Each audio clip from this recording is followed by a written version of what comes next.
सलता महाराणा। आप सबका स्वागत है मेरे YouTube channel SM education the educational platform पर। आज हम MST 9 कहानी स्वरूप और विकास अध्याय 2 कहानी के सिद्धांत और स्वरूप के एक प्रश्न की ओर चलेंगे।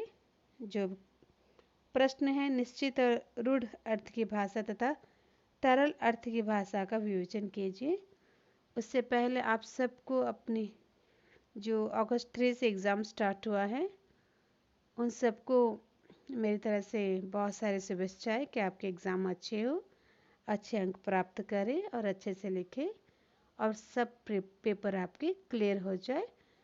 जो MST 9 है वो अगस्त 6 में है, तो अध्याय 2 को आपके सामने प्रस्तुत कर रही हूँ। अध्याय 1, 4 और 5 ये हो गए हैं। अध्याय 3 को मैंने स्किप कर दिया है, तो आप उसे मेरे यूट्यूब चैनल में जाके देख सकते हैं। तो अध्याय 1 कंप्लीट हो गया है। 4 and 5 already complete and uploaded. आप मेरे प्लेलिस्ट में जाके देख सकते हैं। और MST 9 का जो अध्याय 2 है वो आज कंप्लीट कर दूंगी। और आप सभी इसे पढ़िए, सुनिए, समझिए, परीक्षा में लाइए। आपको बहुत सारी शुभेच्छाएं, बहुत सारी आशीर्वाद मेरी तरफ से कि आप सफल हो। और मेरे चैनल को सब्सक्राइब कीजिए, बेल आइकन को प्रेस कीजिए जिससे नए वीडियो की नोटिफिकेशन आपको प्राप्त हो सके। और बहुत ही धन्यवाद जो आपके सुझाव देते हैं। कहीं कहीं मेरी गलतियां रहती है तो उसे मैं सुधारने की कोशिश करती हूँ। तो चलते हैं प्रश्न की ओर। निश्चित और रूढ़ अर्थ की भाषा तथा तरल अर्थ की भाषा का विवेचन कीजिए।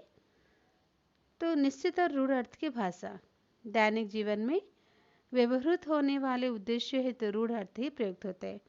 जो दैनिक भाषा में जीवन में हम जो प्रयोग करते हैं उसे हम रूढ़, जो शब्द उद्देश्य में जो प्रयोग करते हैं जो उसे हम रूढ़ अर्थ ही प्रयोग करते हैं। यानी दैनिक जीवन में व्यवहृत होने वाले उद्देश्य, यानी जिस उद्देश्य से हम कुछ बोलते हैं, कहते हैं, हेतु रूढ़ ही प्रयुक्त होता है।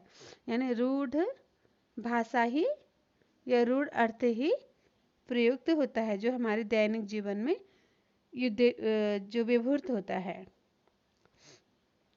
अतएव सामान्य प्रयोग की भाषा निश्चित, स्थिर और रूढ़ अर्थ से बनती है। यानी जो सामान्य प्रयोग की भाषा होती है वो निश्चित और रूढ़ अर्थ से ही बनती है। शास्त्र और विज्ञान की भाषा इस प्रकार के दो अर्थ के प्रथम कोटि, यानी शास्त्र में और विज्ञान की भाषा में ये जो इस प्रकार के अर्थ जो है प्रथम कोटि के है। यानी रूढ़ अर्थ जो है प्रथम कोटि के यानी शास्त्र में और विज्ञान भाषा में। इस कोटि के लिए जरूर है कि अर्थ पूरी तरह से रूढ़ हो। यानी इस प्रथम कोटि में ये जरूर होती है कि जो अर्थ है वो पूरी तरह से रूढ़ हो। इसका मतलब होता है कि वो निश्चित हो, एक स्थिर हो, उसमें निर्धारित हो। इसे परिभाषिक शब्दावली भी कहते हैं। इसे क्या कहते हैं? परिभाषिक शब्दावली भी कहते हैं। प्रयोगशाला में किसी प्रयोग के दौरान काल की अवधि यानी समय, और चिकित्सा में दवाई की डोज, और ऐसे ही अन्य अनेक संभावित प्रयोग प्रसंगों में वस्तुओं की मात्रा आदि ऐसा ही अर्थ है जो जैसा है वो वैसा ही है। यानी इसका मतलब है प्रयोगशाला में किसी प्रयोग के दौरान काल की अवधि, चिकित्सा में दवाई की डोज, ऐसे ही अन्य अनेक संभावित प्रश्नों में वस्तुओं की मात्रा और नार इत्यादि ऐसे ही अर्थ है जो जैसा है बस वैसा ही हो सकता है। यानी जो जैसा है उसे उसी तरह से प्रयोग किया गया है जो पहले से चलता आ रहा है। अब लिख सकते हैं रूढ़ अर्थ क्या होता है? जो पहले से चलता आ रहा है, जो निश्चित है, जो निर्धारित है। जो अपने उद्देश्य के लिए, दैनिक उद्देश्य के लिए, जीवन में दैनिक उद्देश्य के लिए प्रयोग किया जाता है, उसे हम रूढ़ अर्थ कहते हैं। और इसे प्रथम कोटि की भाषा भी कहते हैं। और जो हमारे विज्ञान है और शास्त्र है, उसमें इसकी ही प्रथम कोटि की भाषा प्रयोग होती है। और इसमें कुछ अस्पष्टता, अगर कुछ फेरबदल की गुंजाइश नहीं होती, अगर होगी तो बड़ा ही दुर्घटना घट सकता है। और है कि हर किसी के पास अपना अपना एक भौगोलिक जो है शब्दावली होती है, जैसे समाजशास्त्र, अर्थशास्त्र, राजनीति, खगोल, जीवन शास्त्र, रसायन शास्त्र, भौतिक विज्ञान आदि सभी शास्त्र के पास अपनी अपनी पारिभाषिक शब्दावलियाँ होती है। ऐसे निश्चित शब्दावली के बगैर उनका काम चलना संभव नहीं है। तो आपको ये समझ में आ गया होगा। फिर चलते हैं। इस विधि की भाषा के सहारे ही हम सामान्य जीवन में भी रोज़मर्रा का कामकाज चलता है। यानी इसी विधि की भाषा के सहारे, यानी रूढ़ भाषा के सहारे या रूढ़ अर्थ के सहारे ही हमारे सामान्य जीवन में भी रोज़मर्रा का कामकाज चलता है। यद्यपि ये अर्थ पारिभाषिक शब्दावली की तरह है, अतिशय रूढ़ तो नहीं है, फिर भी बाजार के सिलसिले में किलो, मीटर, लीटर के निश्चित अर्थ, किसी के साथ मुलाकात के लिए निश्चित समय, किसी के साथ मुलाकात की निश्चित समय, और किसी के साथ मुलाकात के निश्चित समय, किसी के साथ मुलाकात के लिए निश्चित समय, कहीं तक पहुंचने के लिए रास्ते का निर्देशन, और विधि में सामग्री का मात्रा, और भार उठाने, रखने, ले जाने के निर्देश इत्यादि की भाषा रूढ़ अर्थ से ही बनती है। इसी विधि की भाषाएं जो है, इसी का सहारा हम रोज़मर्रा के जीवन में लेते हैं।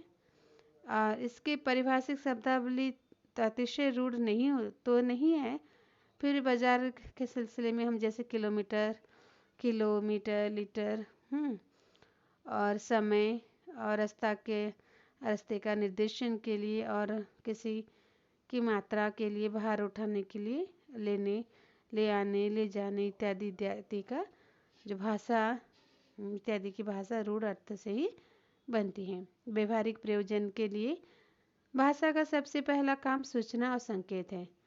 व्यवहारिक प्रयोजन के लिए भाषा का सबसे पहला काम है सूचना और संकेत है। चौराहे पर लाल बत्ती हो गई, कहने का अर्थ रुक जाने की सूचना है। चौराहा पर अगर लाल बत्ती हो गई तो इसका अर्थ क्या होता है कि रुक जाना है। आसमान बुरी तरह से घिर गया, कहने का अर्थ होता है बरसात होगी या तूफान आएगा। इन अर्थों को हम रूढ़ या निश्चित निर्धारित अर्थ मान सकते हैं। इसके पीछे निश्चित ज्ञान और सूचना का निश्चित संप्रेषण है। यानी अब जैसे कि बादल चारों तरफ से घिर गया, तो इसका मतलब क्या होता है कि बारिश होगी या फिर तूफान आएगा, है ना। और लाल बत्ती लग गई, इसका मतलब क्या होता है कि रुक जाओ। तो ये पहले से चली आ रही है, इसका एक रूढ़ अर्थ होता है जो कि हम संप्रेषण में सुनते आते रहते हैं, उसे मानते रहते हैं। यह व्यापक और तथा यथातथ्य संप्रेषण के लिए स्पष्ट कथन और निश्चित अर्थ की भाषा है। इसलिए सामान्य सामुदायिक भाषा भी कहा जा सकता है, क्योंकि उस भाषा को बोलने वाले समाज का पूरा जन समुदाय उसे जानता व समझता है। पर भाषा किसी का स्व अधिकार नहीं है। समाज के प्रत्येक व्यक्ति को सामाजिक अधिकार के रूप में भाषा स्वतः प्राप्त होती है। तो आपने रूढ़ अर्थ की भाषा जाना। अब देखते तरल अर्थों की भाषा। रूढ़ अर्थ की भाषा बहुत ही सहज है, जो पहले से चली हुई भाषा, उसका अर्थ है कि निश्चित अर्थ है, निर्धारित अर्थ है, उसे हम प्रयोग करते हैं। तो तरल अर्थ की भाषा की ओर चलते हैं। व्यापक दृष्टि से जीवन का अधिकांश हिस्सा सामान्य भाषा पद्धति पर चलता है। व्यवहारिक दृष्टि से जीवन का अधिकांश हिस्सा जो है हिस्सा सामान्य भाषा पद्धति पर चलता है, तथापि एक बड़ा भाग इस भाषीय दायरे से बाहर ही रह जाता है। जैसे कि दूध, तेल, पानी की मात्रा की माप में लीटर या आलू, प्याज के भार के तोल के लिए किलो का इस्तेमाल किया जा सकता है। प्रेम, हंसी, उत्साह, विस्मय की मात्रा या क्रोध, भय, घृणा, आंसू के भार और विस्तार को लीटर, मीटर या किलो में नहीं नापा तोला जा सकता है। उसकी अभिव्यक्ति में इस भाषा के प्रयोग की व्यक्तिगत विशेषताएं काम करती हैं। जिसने जैसा महसूस किया उसे ठीक वैसा ही बयान करने की कोशिश में वह अपनी भाषा में तरह तरह की युक्तियाँ का इस्तेमाल करता है। यानी उसकी अभिव्यक्ति में भाषा के प्रयोग की व्यक्तित्व विशेषताएं काम करती है। वो किस तरह से उस भाषा को प्रयोग करता है, उसका व्यक्तित्व वहाँ पर शामिल हो जाता है, उसकी पर्सनालिटी वहाँ पर शामिल होती है। अब समझ पा रहे हैं ना? देखिए, दूध, तेल, पानी की मात्रा की माप के लिए लीटर या आलू, प्याज के भार के लिए किलो का इस्तेमाल किया जा सकता है। प्रेम, हंसी, उत्साह, विस्मय की मात्रा या क्रोध, भय, घृणा, आंसू के भार और विस्तार को लीटर, मीटर या किलो में नहीं नापा तोला जा सकता है। यानी इससे विस्तार को आप ये सारी चीज़ को आप इसमें लीटर, मीटर या किलो में नहीं नापा तोला जा सकता है। कुछ चीज़ें हैं जिसे हम करते हैं, लेकिन हंसी, मजाक, उत्साह, विस्मय, क्रोध, भय, घृणा, आंसू, इसको हम लीटर के 1 लीटर आंसू रोया क्या या फिर वो 1 मीटर घृणा करता है, ये सब में प्रयोग नहीं होता, ये नाप तोल नहीं किया जा सकता। उसकी अभिव्यक्ति में भाषा के प्रयोग की व्यक्तिगत विशेषताएं काम करती है। भाषा की अगर उसकी अभिव्यक्ति में क्या होती है, भाषा की व्यक्तिगत विशेषता है, उसकी जो विशेषता है वो प्रयोग करते हैं, काम आती है। जिसने जैसा महसूस किया उसे ठीक वैसा ही बयान करने की कोशिश में वो अपनी भाषा में तरह तरह की युक्तियाँ का इस्तेमाल करता है।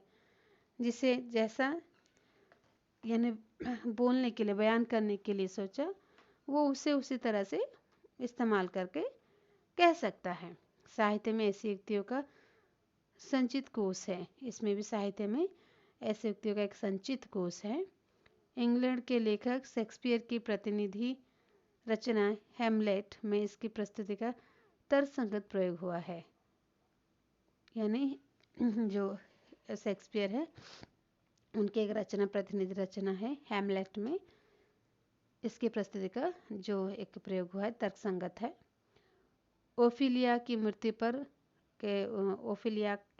मूर्ति के उपरांत नाटक का केंद्रीय पात्र हैमलेट शोक व्यक्त करते हुए कहता है कि ओफिलिया की मूर्ति के उपरांत, यानी जो हैमलेट है उस कहानी में, इसमें एक पात्र है ओफिलिया, उसकी मृत्यु के बाद नाटक का केंद्रीय पात्र हैमलेट शोक व्यक्त करते हुए कहता है कि दुनिया भर के समुद्र का पानी मिलकर उन आंसुओं के बराबर नहीं होगा जो मेरे हृदय में जमा है, या 40,000 भाइयों का प्यार मिलकर उस प्यार के बराबर नहीं होगा जो मैंने ओफिलिया से किया है। तो उसका मतलब ये नहीं है कि उसने दुनिया भर के समुद्र के पानी को नाप लिया है, और न कि ओफिलिया के सचमुच 40,000 भाई थे। तो आप समझ पा रहे हो ना, यहाँ पर जो जिस तरह से अभिव्यक्त कर सकता है, जो जिस तरह से उसे प्रयोग में ला सकता है, तो ये सारे तरल अर्थ की भाषाएं होती है जो कि हमारी व्यवहारिक दृष्टि हमारे जीवन में प्रयोग होता है। लेकिन कुछ शब्द होते हैं जैसे प्यार, प्रेम, हंसी, उत्साह, विस्मय, क्रोध, घृणा, इसे हम मापा नहीं चाहते हैं। इसे प्रयोग करने के लिए अपनी प्रत्येक व्यक्ति की अपनी अपनी विशेषताएं होती हैं। वो जैसा महसूस करता है वो उसे उसी तरह तरह की युक्तियों से वो उसे बयान कर सकता है। तो इसका भी एक कोर्स है, जैसे शेक्सपियर की एक प्रतिनिधि रचना हैमलेट में इसकी एक प्रस्तुति का तर्कसंगत प्रयोग मिला है। जो ओफिलिया की मृत्यु के बाद हैमलेट शोक व्यक्त करते हुए सबसे कहते हैं कि 40,000 भाइयों का प्रेम मिलकर भी मेरे प्रेम के बराबर नहीं होगा, या दुनिया भर के समुद्र का पानी मिलकर भी उन आंसुओं के बराबर नहीं होगा जो मेरे हृदय में जमा है। तो इस तरह से हमने यहाँ पर तरल अर्थ और रूढ़ अर्थ के प्रयोग को हमने देखा। बहुत ही सरल है, इतना हार्ड नहीं है, तो आप इसे पढ़कर समझ सकते हैं और अपने प्रयोग में ला सकते हैं। तो नमस्ते, धन्यवाद।